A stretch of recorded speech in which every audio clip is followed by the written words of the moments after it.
Story County, helping build Nevada's future.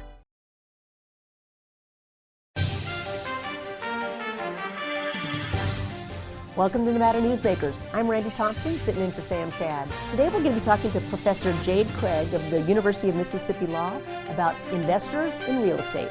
Coming up on an all-new Nevada Newsmakers. Howdy, partner. Come on out to Churchill County's fabulous 3C Arena in Fallon, Nevada for the World Championship of Cowboy Fast Draw. See over 200 professional gunfighters from across America compete with special wax bullet ammunition for the title of the fastest gun alive. This Saturday, you can even try Cowboy Fast Draw for yourself and enjoy our car show between 10 and 2. And our Magnificent 7 finals begin at high noon on Sunday. This summer, all roads lead to Tamarack Casino for trucks or bucks. Win up to $5,000 in cash every week. Buckle up and win a brand new Tundra or up to $45,000 in cash. Shift the winning and your good times into high gear at Tamarack Casino. Welcome to Story County, where history meets innovation, and a pioneering spirit continues to shape our future. At the heart of the Tahoe Reno Industrial Center, we power the future with global leaders in technology and manufacturing, driving progress that reaches far beyond our county lines. From advanced manufacturing to tech innovation, our industries are creating thousands of quality careers, fueling a vibrant economy that benefits every Nevadan. But it's more than just growth. Our community is our foundation, supporting families, empowering local initiatives, and creating a place where everyone belongs. Be part of a legacy built on bold ideas and boundless possibilities. Join us in building a brighter future right here in Story County. Story County, helping build Nevada's future.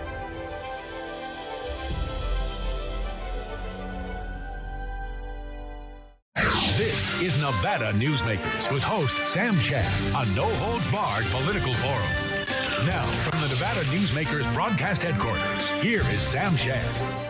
And back on Nevada Newsmakers, I'm Randi Thompson, sitting in for Sam Shad. And today I'm talking to Professor Jade Craig. Sorry, when you have two first names, it's kind of hard. I get a little stumped up. But so it's Professor Craig, who's a University of Mississippi Law School professor. He teaches constitutional law, political and civil rights, real estate, and fair housing law. So you might be wondering, why is a professor from Mississippi on Newsmakers in Nevada? But Professor Craig's research interest includes race and law, fair housing policy, and law and policy related to affordable housing and community development. And these are big issues in Nevada and in the nation right now. So first, Professor Craig, thank you for joining me today. Well, thank you for having me, Randi. I appreciate it. You bet. So you are a lawyer, professor, who is really an expert on housing. And this is a big issue. We just had in Congress pass the 21st Century Housing Act. In Nevada, we are actually looking at a panel that our governor's put together on what is causing housing to be so unaffordable. And a big part of this is corporate investors. So I kind of want to start there. You've got years of experience in studying and teaching fair housing law. What drew you to focus specifically on single-family homes? Because that seems to be really the emphasis here. We have apartments galore in Nevada, but we're really missing on single-family homes. And that's kind of your expertise. So I'm kind of wondering, what made you focus really on single-family homes? Well, my background in looking at housing policy and community development really starts with the Fair Housing Act. As a law student, I took a housing discrimination seminar and became really convinced that fair housing law was critical to creating vibrant, integrated communities that allow people to connect across lines of difference and that would create a more united and inclusive America. After law school, I served in the Obama administration as the special policy advisor to the Office of Fair Housing and Equal Opportunity, which is the nation's top fair housing enforcement authority, led by the Assistant Secretary for Fair Housing. In that role, we dealt with both important cases in fair housing law that could have a national impact or impact on certain communities. And we also dealt with fair housing policy. And one of the issues that I spent a lot of time thinking about was the mismatch in housing types in certain kinds of communities. So single family homes dominate many high income, wealthy suburban communities and high income neighborhoods in cities. But apartments tend to dominate lower income cities or towns. And in many cases, higher income people who are disproportionately white because of the racial wealth gap in the United States tend to live in single family homes. And lower income people or disproportionately people of color tend to live in apartments. And single family rental homes is this combination of the two, where you can live in a community that's dominated or almost exclusively held by single family homes uh, by renting a house as a lower income person. And you make that community more diverse when those people are included. So you may have higher income individuals who are owners of single family homes living next to lower income or middle income families that are renting single family homes. And all the benefits that come along with those communities get to be shared by other people. So for me, single family rental homes in particular are really important intervention in terms of fair housing and creating inclusive community. I never really thought about the mixture of, single family homes in one area and apartments in another, but that makes sense to have kind of those integrated a little bit more together to kind of help get the community more diverse and yet also more inclusive. Yes, exactly. Okay. So, part of the discussion in DC and in Nevada has been the corporate aspect or corporate investment in these homes. And we're seeing a lot of these corporate investors coming in and actually redoing neighborhoods that have been fallen down or that haven't been really taken care of. I mean, I guess let me backstep here. What does it mean to be a corporate investor? And when looking at the law that DC just passed, where they said the corporate investors cannot purchase more homes, what does that mean to you? What is that kind of corporate investor they're talking about? I think the typical corporate investor that federal law and many states have in mind is a large institutional owner, like a Wall Street private equity firm that owns hundreds or thousands of properties all over the country.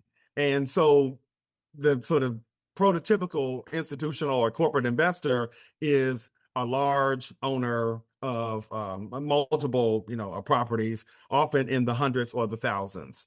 And at the same time, that's sort of the, typical example, but that makes up a very small fraction of the housing market nationally. Those large institutional owners hold less than 5% nationally of all of the single family homes in the country. In certain markets that have gotten national attention, like Charlotte or Atlanta, the percentage is slightly higher, around 10 to 15%, depending on the particular community.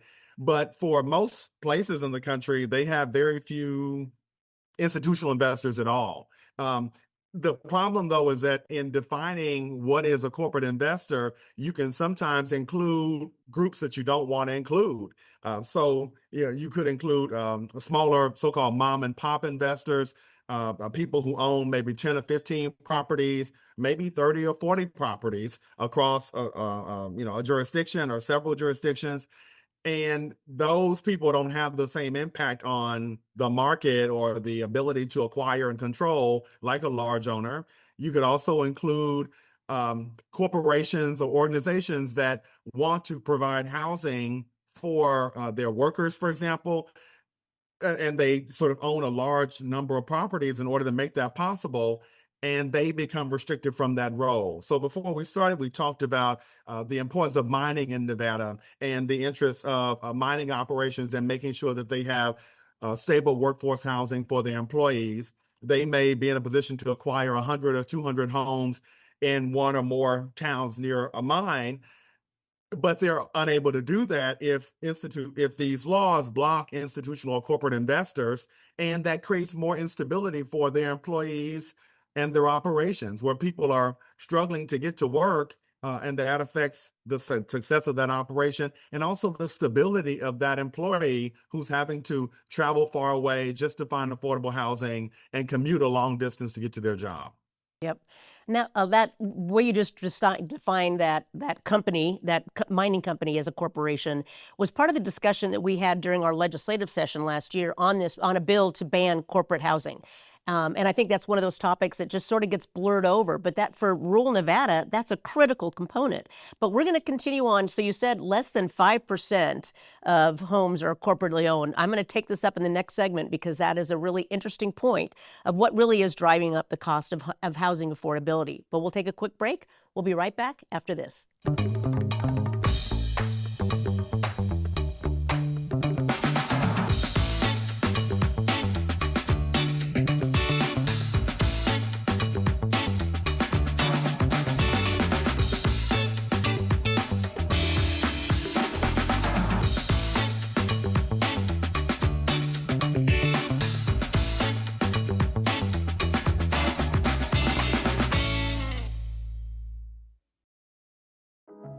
A power line is more than a power line. It's maintaining the bottom line for small businesses. It's keeping the assembly line moving for our workforce. For our brightest minds, it's meeting a deadline. It's on the front line with our heroes. And on the sidelines of the biggest games. It's a direct line to our loved ones.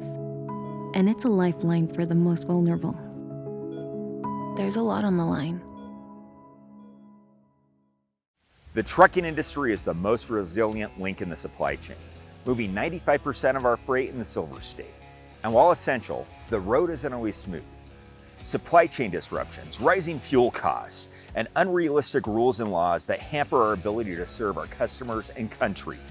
Our prosperity and every sector of the economy, manufacturing, mining, medicine, and food from farm to table, is tied to trucks. There's nothing without trucking.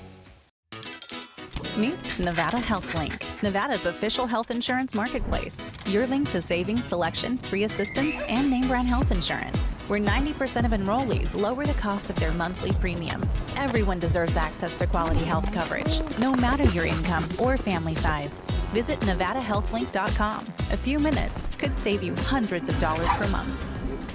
Nevada Health Link. Our plans are made for your plans. This is Nevada Newsmakers. Back on Nevada Newsmakers, I'm Randi Thompson, sitting in for Sam Shad, and I'm joined today by Professor Jade Craig from the University of Mississippi School of Law. So, Professor, we were talking about, you just mentioned how less than 5% of homes are owned in America by corporate investors, and yet Congress really focused on corporate investors as driving up the cost of housing. I'm sure there are a lot of reasons for driving up the cost of housing, but and let's kind of touch on that. But why do you think corporate investors were sort of the target of this bill? I think there's been a search for a silver bullet to our housing affordability crisis across the nation. Corporate investors have sort of been caught in the line of fire, in part because a small number of them own a large number of properties, particularly in urban jurisdictions like Metro Charlotte or Metro Atlanta, but they really make up a small fraction of the problem. They also are one of the few entities that federal law can control or regulate, because the Constitution limits Congress to the regulation of commerce or trade across state lines. But the problems that really drive up the cost of housing are at the state and local level. So there's very little that the federal government can do, to sort of address that particular set of issues or challenges, except to, try to incentivize state and local governments to make certain kinds of reforms. And that is a route that, really needs to be explored further. And that this legislation does to some extent, but not as much as it really could or should. So there's a balance here between property rights and fair housing. I don't want to say it's one or the other, but sometimes that kind of comes into play, it seems like. I mean, these people have a right, everybody has a right to buy and sell a piece of property and do with it as they please. But sometimes that does impact housing affordability and housing and access to affordable housing and fair housing. So, I mean, that I guess that's a whole philosophical discussion we could have. But is Congress violating the rights of any kind of person who wants to buy a piece of property? Well, I think Congress has essentially tried to rein in the restrictions around property rights that would have made the bill more vulnerable to challenge. So there was talk of a plan to require corporate investors to be divested of all of their properties after a certain number of years, or be divested of any properties they hold above a certain number. But those two provisions, would have violated likely the takings clause of the Constitution. So the Fifth Amendment to the Constitution requires that if the government takes private property for public use, that it provide just compensation. And so taking property without providing compensation for it in exchange would be inconsistent with that limitation. So I don't think Congress has gone so far as to violate those rights of corporate investors with this divestment, with the so-called divestment requirement that was in the earlier version of the bill. But it can set reasonable restrictions, limits, or conditions on the acquisition of property going forward, and incentivize corporate investors to provide certain assurances or controls, so that they're not acquiring so much housing that first-time home buyers or traditional buyers are not able to acquire it. It's part of regulating this broader market. Yeah, I'm waiting for the first lawsuit, I guess. So, yeah, I think that's a real possibility. Yeah, which I would is think. why this approach, may be misguided in terms of trying to address the affordable housing crisis. Right. Well, like in Nevada, they've tried to frame corporate investors as the bad guys, as they're coming in, they're undercutting buying, and they're then not putting money back into properties. And frankly, from what I've seen and read, that's really not the case. I mean, aren't we seeing corporate investors coming in and going into neighborhoods that the homes maybe have been deteriorated? They have the resources to sort of rebuild, kind of regentrify a neighborhood. Are we seeing that from those corporations? Are we seeing that in some of these bigger cities? Yes, that's a really important result of corporate or institutional ownership of large quantities of houses. So there are very few actors in play in this whole problem that have the ability or interest in acquiring a large number of properties at one time, renovating and rehabilitating those properties, and making them livable for people as part of revitalizing communities. State and local governments are not taking on that role. The federal government isn't providing sufficient financing for homeowners to do that on their own. And institutional investors play a really important role in the sense that they have resources at scale to acquire these properties, which often are vacant or abandoned properties, or at risk of becoming vacant or abandoned, and they can rehabilitate them and make them available for people to live in. And so it's really important to preserve that particular role that they play in this market. And banning institutional investors entirely is sort of like taking a hammer to swat a fly when you can better regulate the problem. Yeah, that makes total sense there. We're going to take a quick break. We'll be right back after this. Light up your July at the Carson Valley Inn. Win up to $25,000 in the All-American Progressive giveaways. $1,500 winner guaranteed each drawing night. And $30,000 in grand prize giveaways. Only at the Carson Valley Inn. The Nevada Builders Alliance has been protecting the interests of the construction industry for over 50 years. Our programs save members thousands of dollars every year and allow them to provide much-needed benefits to their employees. Our industry also allows Nevada to grow. If you're thinking about a career in the construction industry, reach out.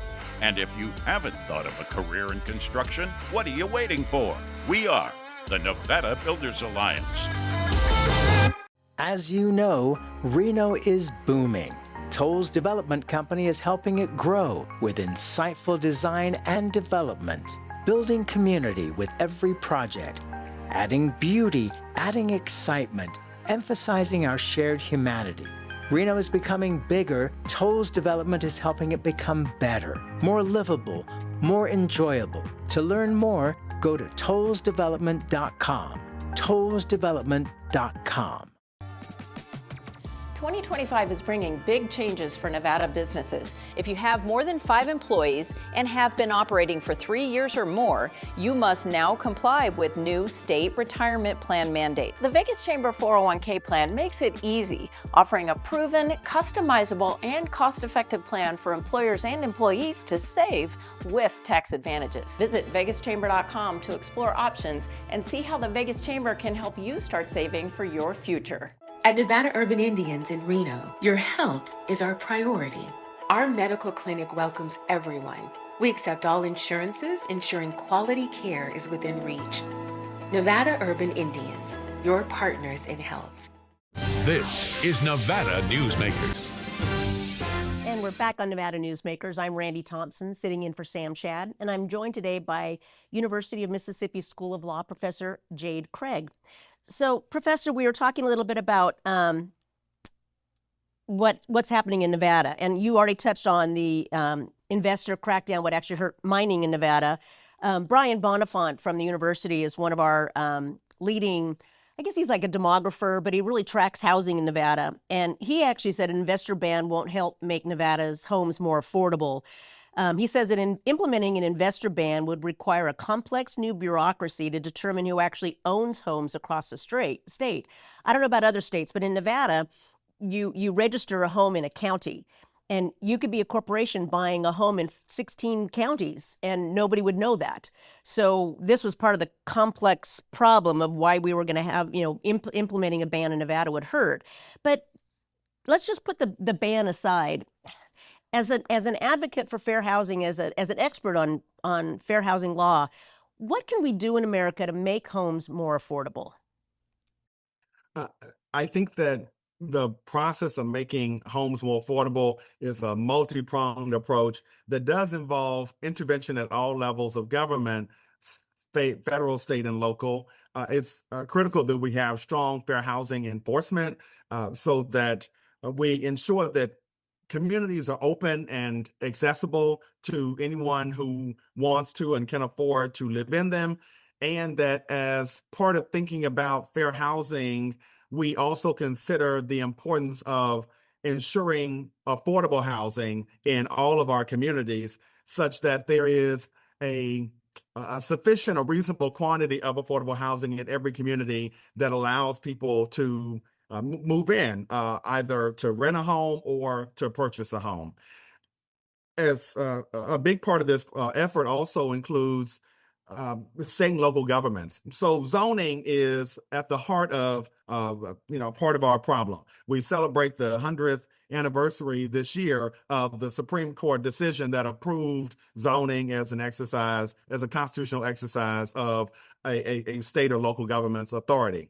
So in zoning, local governments are allowed to restrict the use of land to commercial, residential, and industrial development in order to keep different uses separate. I mean, the broader goal is to make sure that people are not living in a home that's next to a cement plant and also a Kmart or a Walmart, and by keeping all of those uses separate in their own areas.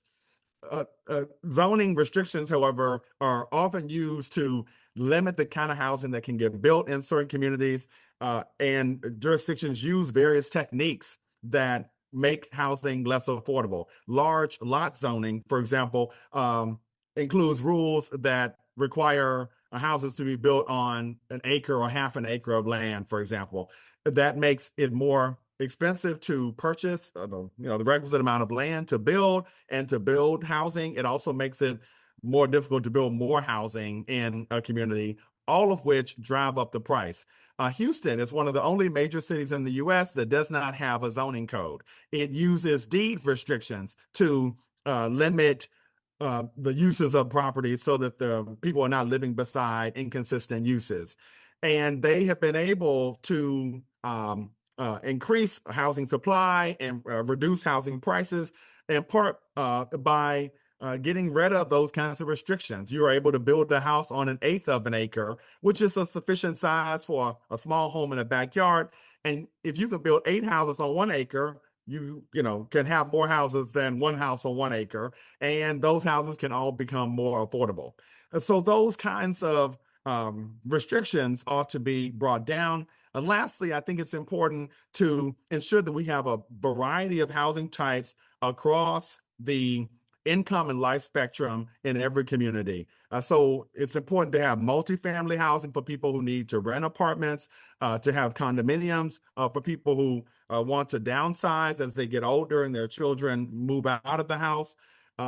They can live in the same community in a condominium, and also to have single family houses at a variety of sizes from 1 bedroom to 4 or 5 bedrooms, so that larger families can also live in these communities, and that these houses are both available for rent and for purchase for people in different life circumstances to be able to choose. Overall zoning can basically lead people to choose and control who their neighbors are, which is an interest that many people have, and that can lead to unfair restrictions. But those unfair restrictions at the same time drive up the cost of housing and make communities less diverse. Wow, that's a lot to unfold. Well, it does come down to really that local level. And I thank you so much for joining us today. It was a great discussion on housing affordability, and I hope to have you back again. Thank you. I'd love to be back, and I wish you all the best. And All right. This has been great. Thank you so much, Professor. We'll be right back after this. We're the Peters family, 2 combat veterans, our daughter Elle, and our Liberty Dogs puppy in training, Cooper. Cooper will grow up to be a life-changing companion to a veteran with visible or invisible challenges. We're helping Cooper build focus and confidence so he's ready to support his veteran. And we know he will help bring happiness and independence to his veteran's life. So join us, become a puppy raiser, and change lives, one puppy at a time.